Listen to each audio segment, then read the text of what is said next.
Hello વિદ્યાર્થી મિત્રો, કેમ છો? આજે આપણે નામાના મૂળ તત્વ વિશે અભ્યાસ કરવાનો છે, જેમાં ચેપ્ટર નંબર 3 ધોરણ 12નું ચેપ્ટર 3 છે પાઘડીનું પુનઃમૂલ્યાંકન. આપણે અમુક ટોપિક વિશે શીખી ગયા છીએ. આજે આપણે દાખલા કરવાના છે કન્ટિન્યુ. આગલા દાખલા ન જોયા હોય તો તમે એક વખત જોઈ લેશો. આજે જે આપણે દાખલો કરવાનો છે એ રીત નંબર 4 છે, મૂડીકૃત નફાની રીત. દાખલા નંબર 10 પેજ નંબર 106 ઉપર આપેલો છે. ખાસ કરીને આપણે અંડરલાઇન કરવી પડશે કે કઈ વસ્તુને આપણે ધ્યાનમાં રાખવાની છે, એના ઉપર આપણે અંડરલાઇન કરશું. એમાં કીધું છે કે નીચેની માહિતી પરથી નેતૃત્વ અને ઋત્વિક ભાગીદારી પેઢીના પાઘડીની કિંમત ભારિત સરેરાશ નીચે ખાસ અંડરલાઇન કરશું, અને સાથે સાથે મૂડીકૃત કરવાની પદ્ધતિ, એટલે મૂડીકૃત કરવાની પદ્ધતિ નીચે પણ પાછી અંડરલાઇન કરી લેજો. એટલે મૂડીકૃત નફાની આ શું થશે? રીત થશે. મૂડીકૃત નફાની રીત આવે એટલે તમારે 5 સ્ટેપના દાખલા સ્ટાર્ટ થશે. રો અ સમૂહ પા, એટલે તમારે 5 સ્ટેપ મેં તમને આગળ સમજાવ્યા છે. ઉદાહરણ પણ આપણે કરી લીધું છે, અને સૂત્રની યાદીમાં આપણે ગણતરી પણ સમજાવી છે કે કઈ રીતે કરવાની છે. તો ચાલો આપણે દાખલો ગણીશું. સૌથી પહેલા આપણે પહેલું સ્ટેપ આવશે રોકાયેલી મૂડી. રોકાયેલી મૂડી છે ડાયરેક્ટ આપેલી હશે તો આપણે ડાયરેક્ટ લખી નાખશું. જો ડાયરેક્ટ નહીં આપેલી હોય તો કુલ મિલકત માઇનસ કુલ દેવા, કુલ મિલકતો માઇનસ કુલ દેવા.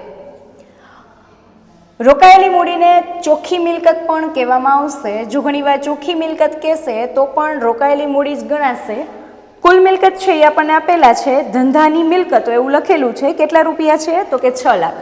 તો અહીંયા લખશું આપણે 6 લાખ માઇનસ કેટલા આવશે? તો કે ધંધાના દેવા છે 1,70,000 તો લખશું 1,70,000. 6 લાખમાંથી 1 લાખ આપણે 70,000 બાદ કરવાના થશે, એટલે જવાબ આવશે 4,30,000.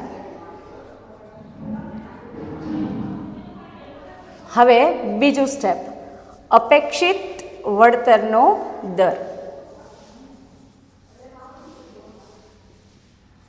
આજે છે એ આપણે પ્રશ્નમાં આપેલું જ હશે.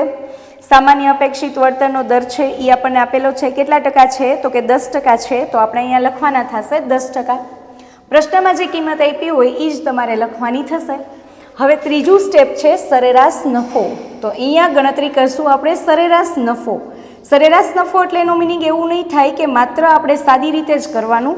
અહીંયા આપણને કીધું છે કે ભારિત સરેરાશે દાખલો કરવાનો. તો હવે આપણે ભારિત સરેરાશથી આપણે આ દાખલો કરશું, જેમાં આપણને વર્ષની માહિતી આપી છે અને નફો આપેલો છે. વર્ષ કયું આપ્યું છે? તો કે 2012-13, 2013-14, 2014-15, 2015-16, 2016-17. 5 વર્ષની માહિતી આપેલી છે. 5 વર્ષનો નફો આપ્યો છે.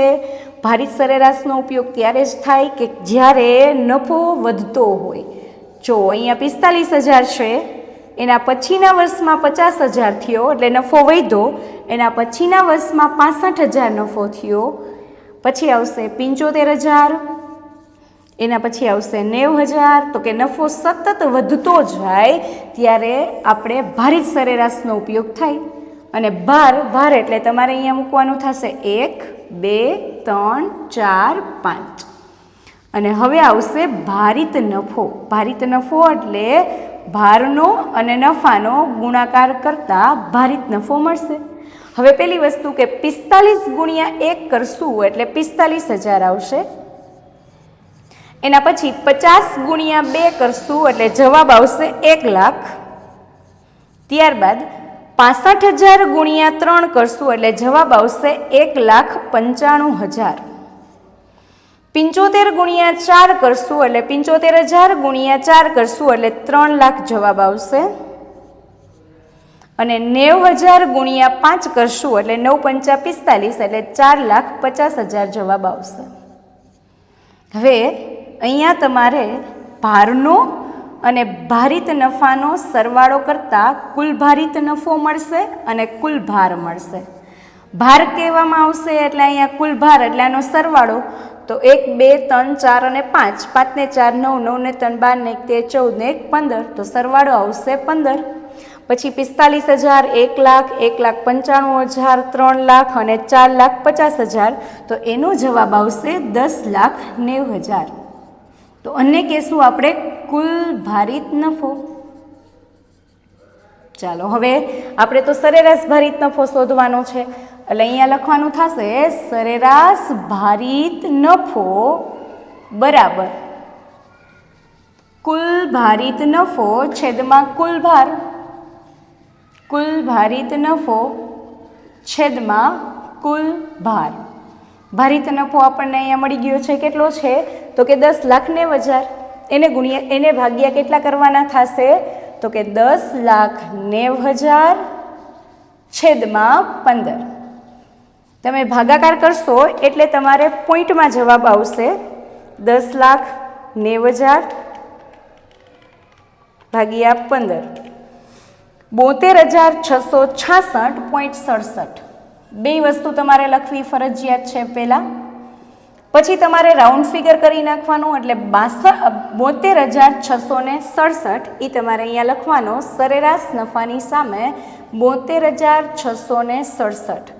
બરાબર. આપણે અહીંયા ભારિત સરેરાશ લખવાની જરૂર નથી, આ સમજી જ જશે કે ભારિત સરેરાશથી જ આપણે ગણતરી કરેલી છે, એટલે રાઉન્ડ ફિગર નંબર આપી દેવાનો 72,667 એ થઈ જશે. પછી ચોથું સ્ટેપ આવશે મૂડીકૃત નફો, કારણ કે આપણે મૂડીકૃત નફાની રીતથી દાખલો ગણીએ છીએ તો મૂડીકૃત નફો તો શોધવો પડે. તો મૂડીકૃત નફો બરાબર સરેરાશ નફો છેદમાં અપેક્ષિત વળતરનો દર કે સામાન્ય અપેક્ષિત વળતરનો દર. હવે અહીંયા આપણે જે પોઈન્ટ કાઢીને લીધો છે એટલે આપણે અહીં લખશું 72,667 અને અપેક્ષિત વળતરનો દર કેટલા ટકા છે તો કે 10%. તો છેદમાં કેટલા મૂકવાના થશે તો કે 10%. કોઈપણમાં ભાગાકાર હોય અને 10% હોય એટલે ઉપરની જે સંખ્યા છે એમાં એક મીંડું વધી જશે, એટલે મૂડીકૃત નફો કેટલો થઈ જશે 7,26,670. જ્યારે પણ 10% હોય ત્યારે જ. બરાબર. એટલે એક સંખ્યા અહીંયા શું થઈ જશે વધી જશે. જો એ રીતે ન કરવું હોય તો તમે એ રીતે પણ કરી શકો કે 72,666 છેદમાં 10 અને ગુણ્યા 100 એ રીતે પણ થઈ શકશે. રાઈટ. ચાલો હવે છેલ્લું સ્ટેપ છે પાઘડી. તો પાઘડી કઈ રીતે મળશે તો કે પાઘડી બરાબર મૂડીકૃત નફો, એટલે જે આપણને નફો મળ્યો છે એ, અને આપણે ધંધામાં જે રકમ રોકેલી છે એ, એટલે રોકાયેલી મૂડી. તો આપણી પાસે મૂડીકૃત નફો કેટલો આવ્યો તો કે 7,26,670 અને રોકાયેલી મૂડી કેટલા રૂપિયાની છે તો કે 4,30,000. તો અહીંયા લખ નાખવાના 4,30,000. 7,26,670 માઇનસ 4,30,000 એટલે જવાબ આવશે 2,96,670. તો અહીંયા આપણને પાઘડી મળી જશે 2,96,670. હવે એક વસ્તુ મેં આગળ કીધી હતી કે અહીંયા તમારે સૂત્ર યાદ રાખવાનું રો અ સ મુ પા. રો એટલે રોકાયેલી મૂડી, અ એટલે અપેક્ષિત વળતરનો દર, સ એટલે સરેરાશ નફો, મુ એટલે મૂડીકૃત નફો અને છેલ્લે પા એટલે પાઘડી. તો આ હતો આપણે દાખલા નંબર 10 રીત નંબર 4 પ્રમાણે. તમને આજનો વિડીયો કેવો લાગ્યો તે પણ અમારી કમેન્ટમાં જણાવશો, અને જો સારો લાગ્યો હોય તો બીજા વિદ્યાર્થી મિત્રોને પણ શેર કરજો, જેથી કરીને વિદ્યાર્થી મિત્રો પણ એનો લાભ લઈ શકે. Thank you.